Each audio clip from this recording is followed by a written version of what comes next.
Hey guys, Professor Bill, Comic Book University, and Jungle Comics, issue number 1. Yeah, so I was at the comic book store and somebody put this in my hand, like, hey, you like to review the nudie comics on Pornhub, right? Here you go. I'm like, this is a nudie comic book?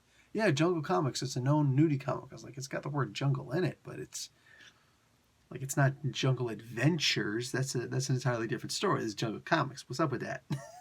I was like, all right, let me try this. I think they said at one point there's like a nudie variant cover, a risque variant cover. Ain't nothing risque inside the comic book though. Like, I'm good putting this on regular old YouTube, man. But yeah, you can find me doing some risque reviews on Pornhub because I go where the comic books are, man. And if you two don't like them, Pornhub does. So issue number 1, Jungle Comics. This is out of Antarctic Press. And yeah, it said Chuck Dixon. You know what? Like, I'm going to actually read that really quick. It is writer Chuck Dixon, artist Kelsey Shannon, and letters by Brian Denham.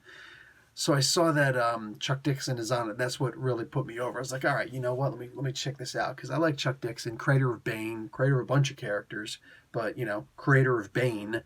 So I was, I was looking forward to this, and let me check this out. This is a dumb comic book, man. This is a dumb comic book, bro. Like, here's this white dude and his sister, and they're king and queen of the jungle, which is weird. Like, I'm just saying, man. Like, you don't make your sister the queen. You make your wife the queen. You don't make your sister the queen. That's just weird, man. What's up with that? Anyhow, so I thought this was supposed to be a parody at first because here's this jungle. There's a whole bunch of like black people there. I hate saying, like, what am I supposed to say? There's a bunch of black people living in the jungle and they got like jungle clothes on and stuff like that. And here's this white dude that's supposed to be like a Tarzan, Kazar, I don't know, cultural appropriation man. Like, he just comes in. I'm just like, dude, what is this? We don't do stuff like this anymore. We don't make comic books like this anymore. This is stupid. Dude comes in and everybody's like, oh, my chieftain, oh, my leader, oh, my great king. What the hell am I reading here, man? So I'm thinking to myself, this has got to be some kind of a parody. Like, I'm going to see the joke at some point, right? Sister all talking about, I don't want to be here. I want to go into town. These magazines I have are like a year old. Dude goes and kills a freaking giant-sized crocodile, like Francis from the Doom Patrol. Kills this giant freaking crocodile in the swamp. What do you call it? With like a knife inside the swamp waters. It comes down and they're like, we could have helped you if you would let us have guns. It's like, no, don't use the white man's weapons. Trust me, you'll be better off that way. They're talking about the town is just right down the road or something like that. Like, what the hell is going on, man? Like, I'm trying to wonder, like, did he take over some kind of a freaking action park or something like that? The Wild Safari in an action park? Like, this is weird, dude. So I don't know what the hell's going on. And by the time I got to the end, I was waiting for the big joke. Nah, ain't no joke, man. They got dinosaurs in here. This is just a weird comic book, man. I don't get this one. Anyway, I went and looked the comic book up just to see if there's anything specific I should know, something special I should know, so I could be like, oh, let me look at this from a different point of view. No. In fact, it actually only gets worse because I actually didn't know the political beliefs of Chuck Dixon. Yeah, this is a fun one. He's a conservative. Don't conservatives already have a bad enough name being called racists? Look, some are. Some libs are racist. Some of everybody are racist. You know what I'm saying? But, like, that's the big deal going around right now is people talking about, oh, all conservatives, all people that are right-leaning are racists. This guy's like a NRA supporting dude. Supporting the NRA. They don't need your support. They get big money donations from the gun companies now. Don't you know? So this was just weird, man.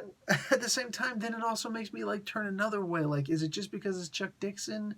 Because even though it's Chuck Dixon, it's like it's Antarctic Press.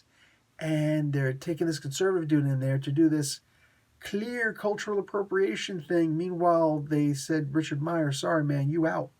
Which is like, wow. So which way do people go now with Antarctic Press? Do you support Antarctic Press because you support Chuck Dixon?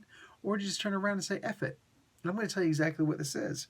I give a two squirts about Antarctic Press. I can give two squirts about the Comicsgate movement. I can give two squirts about the SJW thing. I can give two squirts about all of it. I'm just here for some good comic books, bro. Like, I just don't care. I don't care. Richard C. Meyer could go jump off a freaking cliff. Fellow military, there's that respect. But he could still go jump off a cliff, ripping a comic book on the way down. This is a picture of me not even caring, because I don't care. Like, that's just silly. Getting into it, it's his videos are like indoctrination into some kind of a special cult. This is what you look at for our enemies. Like, he says words like that. You know what I'm saying? My enemies like to talk to me. Like, you're like a slow talking Ben Shapiro. What are you doing? Shut up. In the meantime, a bunch of dislikes coming. Yeah, come and get me with your dislikes. Oh, feed me. Anyway, at the same time, it's like, it's just, in some ways, it's just kind of like a fun comic book. The main character dies at the end of this. I don't want to sit here and give like too many spoilers, but like the way he dies, it's kind of like, what? Now, mind you, I'm still waiting for the other shoe to drop. I'm waiting for the funny bit where it was just like, oh, this was funny, but nothing like that happened. Nothing like that happened. The way he died was a little weird. I'm okay with that. It could have been cool. I like the whole thing, dude, from beginning to end. You ever read a comic book and the whole time you're reading, you're like, every time you turn a page, like it just keeps getting worse. Every page I turn, it just keeps on getting worse. Oh my God. This is such a freaky, weird comic book. And yet somehow I enjoyed it. Oh man, I don't get it, bro. I don't get it. Dixon's a funny guy. He made some of the best comic books back in the day, like Nightfall and all that. That was just great. But then I saw that he returned to Bane, and I tried, bro. I think I got through like 8 of the 12 issues, whatever it was. I reviewed them, and I tried so hard to like them. I tried to find the good parts in it that I would like, and eventually I was like, I have no interest. I don't have the strength to pick this comic book up off the shelf, man. I can't do it. I'm done. This is a lot more lively, and it's different. There's no constraints on this. There's no strings on Chuck Dixon. So, it was surprisingly fun, but dude, like, it was weird. I don't get this comic book. I don't get the point. Is this just supposed to be a fun comic book that we just laugh it off afterwards and just, it's top of the head thinking maybe? We can easily forget about it afterwards? Maybe. I don't know, man. And mind you, there's 2 stories in here. But for the most part, I don't know. Like, great art. The second story is more funny art. Looks like something out of EverQuest or ElfQuest, whatever those comic books are. And it's a little bit more risque, but it's not. Anyway, as I said, it's a little bit fun, but still, like, I was just jaws agape the entire time. Like, what the hell am I reading? I'm still trying to figure it out. But give it a shot. If you like Chuck Dixon, support his stuff. If you hate Antarctic Press, don't support their stuff. I don't know. Where do you go with this? And realistically, I feel like this is, and I'm not an insider, but I do feel like this is something of a marketing thing. It's like, oh, we booted Myers, man. So in order to get the Comicsgaters to come back, let's bring in Chuck Dixon because he's a known conservative comic book writer. Buy our books, please. Don't put us out of business, please. Yeah. Maybe they can get Mark Waid and Chuck Dixon to write a comic book together. Oh man. Anyway, guys, this is okay. So I'm just gonna bounce. Professor Bell, Comic Book University. Class dismissed.